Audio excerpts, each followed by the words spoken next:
চলুন এবার আপনাদেরকে একটু পুরুলিয়ার মানবাজার ১ নম্বর ব্লকের পলমি প্রাথমিক বিদ্যালয়ের ছবিটা একটু দেখাই। স্কুলের বারান্দা, সেখানে ৮০ জন পড়ুয়াকে নিয়ে গাদাগাদি করে চলছে পড়াশোনা। কারণটা কি? কারণ ক্লাসরুমে যখন তখন ভেঙে পড়ছে চাঙড়া। শুধুমাত্র ক্লাসরুমই নয়, শৌচাগার, রান্নাঘর, সব জায়গায় একই অবস্থা। যে কোনো সময় ভেঙে পড়তে পারে ক্লাসরুম। আর সে কারণেই স্কুলে পাঠিয়েও শান্তি নেই অভিভাবকদের। কখন কি হয় মনে সবসময় এই ভয় কাজ করছে।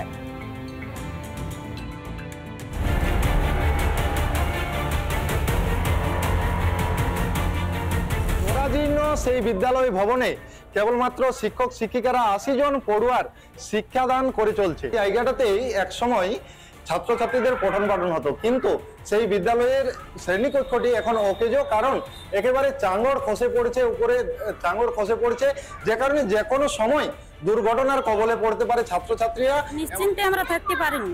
স্কুলের যে অবস্থা, এই অবস্থায় ছেলে মেয়েকে পাঠায় নিয়েও তো আমরা ঘরে নিশ্চিন্তে থাকতে পারি। পাঠা বলি, কিন্তু পাঠা নিয়ে ঘরে স্কুল দিকে তাকাতে থাকি যে কিভাবে আছে না আছে। তাহলে ছেলে মেয়েদের পাঠানোর পর কি আতঙ্কে থাকে? হ্যাঁ, আতঙ্কই থাকে। ছাত্রছাত্রীর জন্য যে শৌচাগারটা রয়েছে, সেই শৌচাগারের অবস্থাটা একবার দেখাবো। ক্যামেরা পার্সনকে দেখাতে বলবো সেই চিত্র। একেবারে শৌচাগারের যে ছাদ, তা কিন্তু জরাজীর্ণ অবস্থায় এইভাবেই চাঙড় খসে পড়ছে।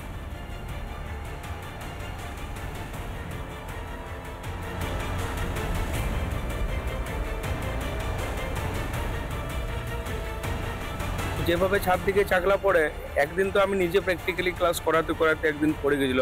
তো আমরা ভাগ্য ভালো, সেই মতনভাবে স্টুডেন্টরা দূরে ছিল বলে বেঁচে গেছে। কিন্তু ধরুন যে কোনো সময় তো বিপদ যে কোনো সময় ঘটতে পারে। তাহলে সেই জন্যে চাইছি যদি বিল্ডিংটা একটু মোটামুটি একটু রিপেয়ারিংটাও যদি করে দেওয়া হয়। আর বর্ষাকালটা মেনলি আরও বেশি অসুবিধা হয়, কারণ জল প্রচুর সোপ করে চারদিকে। বিষয়টি আমাদের ঊর্ধ্বতন কর্তৃপক্ষকে আমাদের জানানো আছে। যখনই প্ল্যান এস্টিমেট ওটা স্যাংশন হয়ে যাবে, তারপরে হয়তো কাজটা শুরু হবে শীঘ্র। জেলা পরিষদের সভাধিপতি নাকি জানেনই না প্রাথমিক বিদ্যালয়ের এই হাল। কোনোভাবেই আমি জানতে পারিনি, কোনো আবেদন জমা পড়েনি। দেখ, যদি এরকম অবস্থা, সেটা খুবই খারাপ। কারণ প্রাইমারি স্কুল, ছোট বাচ্চাদের নিয়ে স্কুল, বাচ্চাদের ভবিষ্যৎ গড়তে গিয়ে তাদের যেন জীবন নিয়ে কোনো টানটান না হয়, সেটা আমাদের যারা প্রশাসনে আছি অবশ্যই আমাদের একটা দেখার বিষয়।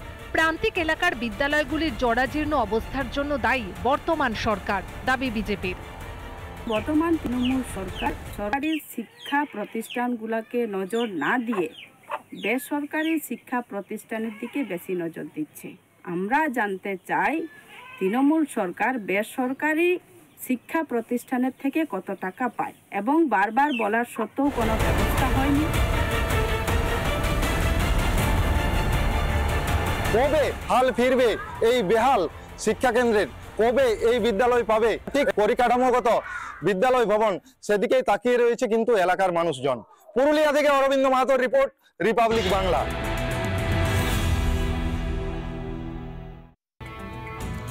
আজ এই বাড়ির উঠোন তো কাল ওই বাড়ির উঠোনে চলছে পড়াশোনা। তার পাশাপাশি খোলা আকাশের নিচে চলছে শিশু ও প্রসূতি মায়েদের জন্য নাকি পুষ্টিকর রান্না। ঠিক 10 বছর ধরে এইভাবেই চলছে মিনাখার বগিহুলা গ্রামের অঙ্গনওয়াড়ি কেন্দ্র। অভিভাবকদের অভিযোগ, তারা বারবার প্রশাসনের দ্বারস্থ হয়েছেন, তবে কাজের কাজ কিছুই হয়নি।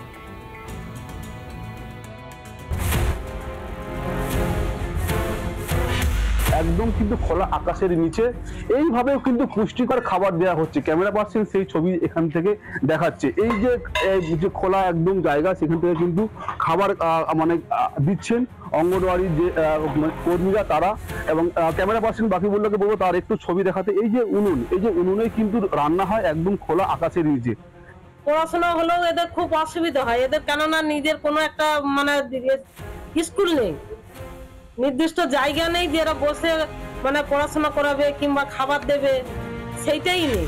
এবং যারা রয়েছেন মানে অঙ্গনওয়াড়ি কর্মী, তাদের যে দাবি যে এখানে কোনো অঙ্গনওয়াড়ি কেন্দ্র নেই, কিন্তু এলাকার মানুষদের ভালো পরিষেবা দেওয়ার জন্য, এলাকার মানুষদের অন্তত এই খাবারটুকু, পুষ্টিকর খাবারটুকু দেওয়ার জন্য একদম খোলা উনুনের একদম মধ্যে এখানে কিন্তু রান্না বান্না হয়। এখানে কোনো ঘর নেই, কোনো অঙ্গনওয়াড়ি কেন্দ্র নেই, কোনো বিদ্যালয় নেই। সময় তো মানে পরিষেবা দিতে খোলা আকাশের নিচে, তখন বাচ্চা বসাতে পারি না, পড়াতে পারি না, তখন না পেরে আবার এনার বারান্দাটা চেয়ে নেই। কি করব? যতগুলো মেম্বার আছে সবাইকে আমি জানিয়েছি, একবার না কয়েকবার জানিয়েছি। স্থায়ী বিদ্যালয়ের আবেদন জানিয়েও কোনো সুরাহা হয়নি, অভিযোগ অভিভাবকদের। আজ এর বাড়ি কাল ওর বাড়ি তার বাড়ি যায় আমাদের বাচ্চা কাচ্চা। এগুলো কি ঠিক না? আমরা তো অনেকদিন ধরেই বলতে চাইছি যে একটা অঙ্গনওয়াড়ি স্কুল হলে খুব ভালো হয়, কিন্তু হচ্ছে না তো। মিনাখা পঞ্চায়েত সমিতির সভাপতির দাবি, তিনি কোনো অভিযোগ পাননি। এমন কোনো এরিয়া নেই যেখানে অঙ্গনওয়াড়ি সেন্টার নেই বা তার মানে খারাপ অবস্থা আছে, এরকম কোনো ব্যাপার নয়, সব জায়গায় ভালো আছে। হয়তো আপনি যেটা বলছেন এটা অনেক সময় কি হয়, জায়গার সমস্যার কারণে এটা অনেক সময় একটু সমস্যা হয়। তো আমি ঠিক আছে, এটা নিয়ে আপনি যখন বলছেন, আমি তো এখনো পর্যন্ত এরকম কেউ লিখিতভাবে দেয়নি বা কেউ বলেও নি। তো আমি চেষ্টা করছি যে সিডিপিও আছে, সিডিপিওর সাথে কথা বলছি এবং তাকে দীর্ঘদিন ধরে তারা কিন্তু এই সমস্যার মধ্যে পড়ছে শুধুমাত্র এখানে কোনো অঙ্গনওয়াড়ি কেন্দ্র না থাকার জন্য। মিনাখা থেকে অর্ণব মৈত্র, রিপাবলিক বাংলা।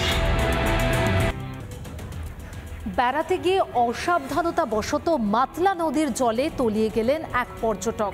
বৃহস্পতিবার জলে পড়ার সঙ্গে সঙ্গেই তার খোঁজ শুরু হয়ে যায়। স্পিড বোটের মাধ্যমে জলে খোঁজ ডুবুরিও নামানো হয়, তবে এখনো পর্যন্ত খোঁজ মেলেনি সেই পর্যটকের।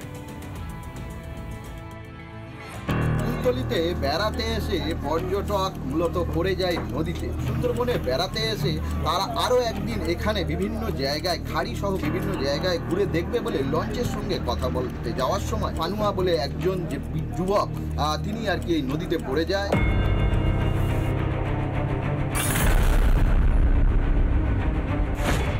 এগারো জন মিলে কুলতলি ঘুরতে যাওয়ায় কাল হলো আচমকায় কৈখালী ঘাটের কাছে মাতলা নদীতে পড়ে যায় প্রীতম পানুয়া নামে এক পর্যটক। যে পড়ে গেছে সে আর তার ভাই ছোট নৌকাতে বসেছিল, হঠাৎ করে আওয়াজ হলো শুভজিৎ দা পড়ে গেছে, দাদা পড়ে গেছে। যখন ওই নৌকা থেকে এই নৌকা তখন আসি আমরা, তখন জাস্ট পড়ে গেছে গাঁজা মতো কালো জলে। আমাদের গ্রুপের একটা ছেলে লাম মারলো, লাম মারার পর আর কিছু পাইনি। মন্দির বাজার এলাকার বাসিন্দা নিখোঁজ যুবক, তার খোঁজে স্পিড বোটের মাধ্যমে তল্লাশির পাশাপাশি নামানো হয়েছে ডুবুরি।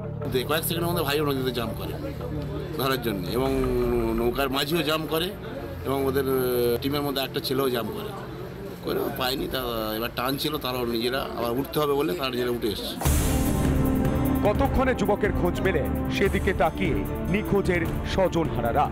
ইতিমধ্যেই কিন্তু যেমন কুলতলি থানা পুলিশের তৎপরতা রয়েছে, সিভিল ডিফেন্স সহ বিভিন্ন কিন্তু আধিকারিকরা তারা ইতিমধ্যেই এই নদীতে কিন্তু তল্লাশির কাজ শুরু করেছে। কুলতলি থেকে রাজু মুখার্জি রিপোর্ট, রিপাবলিক বাংলা। সুতি ১ নম্বর ব্লকের বহুতালি পঞ্চায়েতের সেক্রেটারি তিনি গ্রেপ্তার হয়েছেন। 2 কোটি টাকা আর্থিক তছরূপের অভিযোগে গ্রেপ্তার হয়েছেন বহুতালি পঞ্চায়েতের সেক্রেটারি অশোক কুমার ঘোষ। মূলত পঞ্চায়েতের প্রধানের লিখিত অভিযোগের ভিত্তিতেই শুরু হয় তদন্ত। 2021 থেকে 23 সালের মধ্যে পঞ্চদশ অর্থ কমিশন থেকে দেওয়া টাকার তছরূপ হয়েছে বলেই অভিযোগ। সেই অভিযোগে আদালতের নির্দেশে সেক্রেটারিকে গ্রেপ্তার করেছে সুতি থানার পুলিশ। এই ঘটনায় বিরোধীদের অভিযোগ, শুধু অশোক কুমার ঘোষ নন, দুর্নীতির সঙ্গে যুক্ত তৎকালীন প্রধান সহ পঞ্চায়েত অন্যান্য কর্মীরাও। 3টে আর্থিক বছর অর্থাৎ 21-22, 22-23 এবং 23-24-এর টাকার গরমিল ছিল আপনার এই 15 ফিনান্সের। এবং বহুতলী গ্রাম পঞ্চায়েতের প্রধানের তরফ থেকে একটা লিখিত কমপ্লেন আসে যে এরকম টাকা তছরূপ করেছে। তখন সেটা আমার অফিস থেকে এনকোয়ারি করানো হয় এবং সেটা দেখা যায় যে সেই তছরূপ হয়েছে। তারপর আমাদের জেলার নির্দেশে তখন এফআইআর করা হয়। দেখা যাচ্ছে যে ব্যাংকের যেটা টাকার পরিমাণ এবং যেটা গ্রাম স্বরাজের যেটা টাকাটা যেটা আছে সেই টাকাটার একটা বড় একটা গরমিল দেখা যাচ্ছে। সুতিওয়ান বিডিওর ঘরে এবং বহুতালী পঞ্চায়েতের প্রধানের ঘরে রাখা ছিল 1 কোটি করে টাকা। সে হঠাৎ করে এসে বাক্সটা চুরি করে নিয়ে চলে গেছে। স্বাভাবিকভাবে এটাই মনে হচ্ছে একটা অপদার্থতার শেষ থাকা উচিত।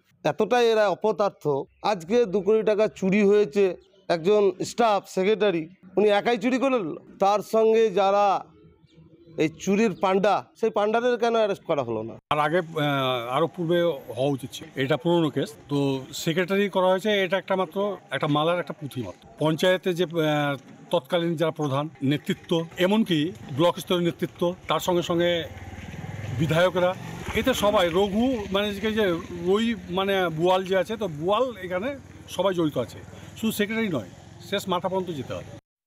নানা ধরনের কন্টেন্ট দেখার জন্য লাইক করুন, শেয়ার করুন আমাদের ফেসবুক পেজ, সাবস্ক্রাইব করুন আমাদের ইউটিউব চ্যানেল। পাশাপাশি অন্যান্য ব্রেকিং নিউজের জন্য অবশ্যই চোখ রাখুন রিপাবলিক বাংলায়।